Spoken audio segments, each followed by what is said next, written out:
I used to think life moved in one direction, forward. That was what adults always told children, wasn't it? Study hard, stay honest, respect people, work hard, and somehow, eventually, life would open its doors for you. Nobody tells children the truth. Nobody tells children that sometimes life moves backwards. Nobody tells little boys that dreams can slowly become smaller with age, smaller and smaller and smaller, until one day, a grown man wakes up in a hospital bed praying for something as small as the ability to walk.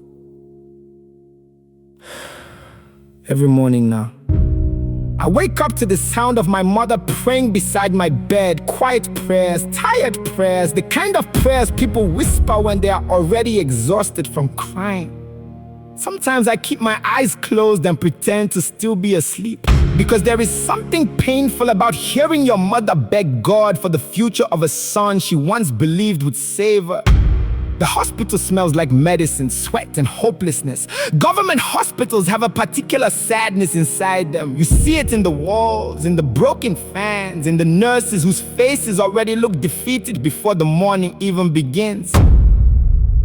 At night, the generator outside growls loudly like an old dying animal.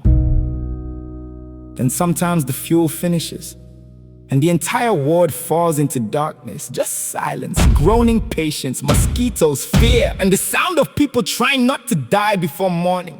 The doctors try not to say too much when they pass my bed, but I still hear things: severe damage, complicated recovery, low chances. One doctor used the word permanent. There should be laws against certain words, because some words do not simply enter your ears, they enter your future. Sometimes I stare at my legs for long periods without touching them.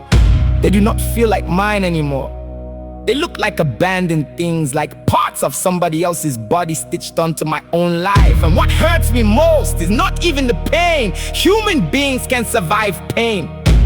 What destroys people slowly is helplessness. It is needing help for things you once did without thinking. It is watching your mother hold your arm carefully while helping you sit upright. It is seeing her pretend not to notice the shame in your eyes. There was a time I used to dream loudly. When I was a child, I wanted to become an engineer. Funny enough, I did not even fully understand what engineers really did. I just loved watching documentaries about other countries.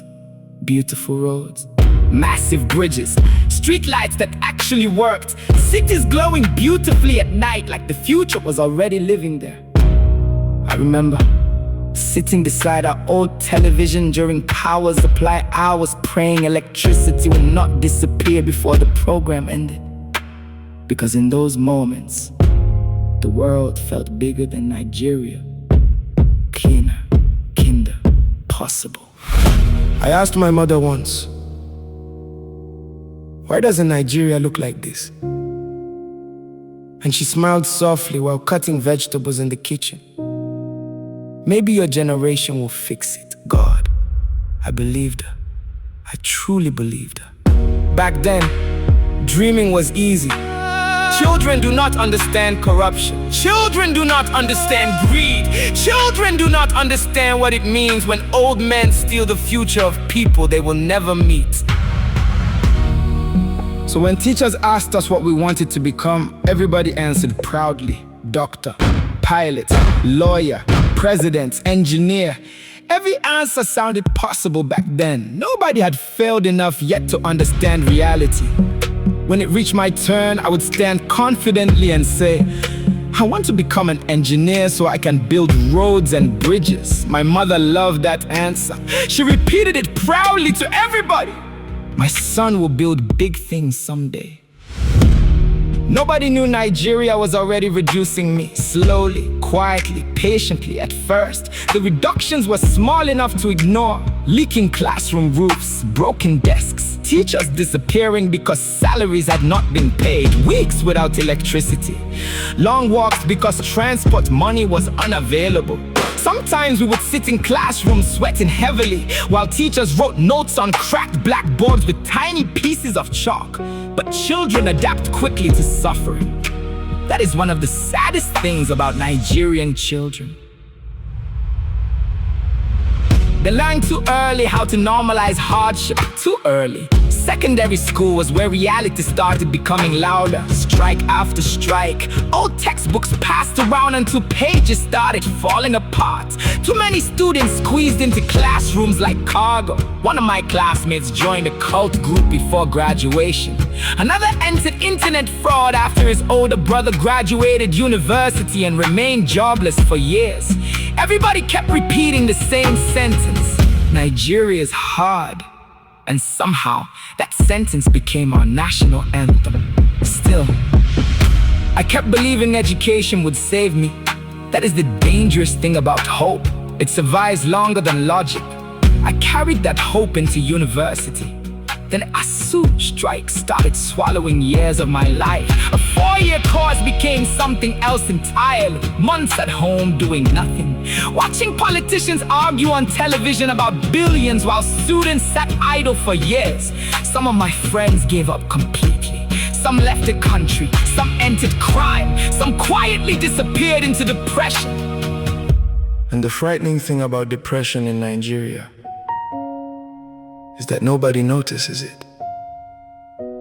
Because everybody already looks tired. That was when my dreams became smaller. I stopped saying, I want to become an engineer. Now I just wanted a stable job, just enough money to help my mother rest, just enough to repair the leaking roof above our sitting room, just enough so she would stop pretending she had already eaten. Our women sacrifice too much quietly. African mothers have a dangerous habit of suffering silently. You discover years later that the person skipping meals was your mother. The person wearing old wrappers repeatedly was your mother. The person pretending not to be tired was your mother too. And suddenly your biggest dream becomes very small. You stop thinking about wealth completely. You just want your mother to breathe easier for once. But surviving in Nigeria comes with humiliation attached to it. You finish school and enter unemployment almost immediately. You carry CVs around under hot sun until your shoes start wearing out. Every office asks for experience, or connections, or money you do not have. And after a while, you begin understanding something painful. In this country, hard work and progress are not always connected. I worked anywhere I could find something decent. Delivery jobs, temporary contracts, random work here and there. Nothing glamorous, just honest work. The kind of work that allows you sleep peacefully at night. And honestly, maybe that is what hurts me most now. I was genuinely trying to live correctly. Even after fuel prices kept increasing, even after transportation became exhausting, even after police officers started treating young men like criminals automatically, I still believed life would calm down eventually. By then, I was no longer chasing greatness anymore. I was no longer thinking about success either. Honestly, I just wanted peace. The evening everything happened felt completely normal at first. I had just finished a delivery and entered a commercial bus heading home. I remember feeling exhausted. The kind of exhaustion that follows you into your bones. My phone battery was low, my stomach was empty, and all I wanted was to reach home, bathe, eat, and sleep. That was literally all I wanted that evening. Nothing dramatic, nothing criminal. Just another tired Nigerian man trying to survive another difficult day. Then suddenly people started running. And in Nigeria, fear spreads very quickly. One person runs, then everybody starts running too. Somebody shouted something about robbers. Another person mentioned Yahoo boys. Then police vehicles arrived aggressively. Officers jumped down shouting immediately. And within seconds, the entire street became chaos.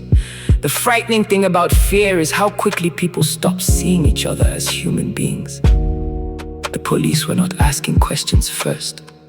They started beating people immediately. I kept trying to explain myself. I pointed at my dispatch bag. I told them I had just finished work, but nobody listened. One officer slapped me before I could finish speaking. Another hit me with a rifle butt. I fell almost immediately. Then the kicking started from everywhere. People were shouting around me. Somebody accused me of pretending. Another officer said we thought we were smarter than them. I kept trying to explain myself, but every attempt only seemed to make them angrier. Then after a while, the beating changed. It became more deliberate, more focused, more cruel. They started targeting my knees directly, again and again and again, like they wanted to destroy something permanently. The pain became difficult to describe after some time. Everything started sounding far away from me. Then suddenly, I heard myself crying for my mother. That memory still breaks me, honestly, because in moments of extreme pain, grown men become children again. By the time they finally realized I was innocent, my knees were already destroyed. Now I lie here listening to doctors discuss my future, quietly, like I am some damaged machine. Sometimes my mother helps me sit up slowly in bed. And every single time that happens, something inside me breaks all over again. Because this woman once believed I would change her life someday. Now she helps me hold cups properly. Sometimes she thinks I'm sleeping when she cries near the window. Honestly, that hurts me more than the physical pain in my legs. Because I finally understand something now. Nigeria did not destroy me in one single day. The country reduced me slowly over time. First, my dreams reduced. Then opportunities disappeared. Then dignity started fading. Then hope disappeared too. And finally, my legs. Last night, my mother asked me softly what I was thinking about. I stayed quiet for a very long time before answering. Then I finally told her the truth. When I was younger, I wanted to become great. Later, I wanted success. Then eventually, I only wanted peace. And now, I'm praying for legs that can carry me to the bathroom by myself. My mother started crying immediately. But honestly, I was grieving too. Not just because of my legs, not just because of my future. I was grieving every version of myself this country slowly destroyed long before the police ever touched me. Sometimes, I wonder how many Nigerians are carrying invisible grief like this every day, smiling outside, while feeling completely exhausted internally. Because maybe the most dangerous thing bad leadership destroys is not the body. Maybe it is hope itself. And once people lose hope for long enough, a country can remain standing physically while dying quietly inside.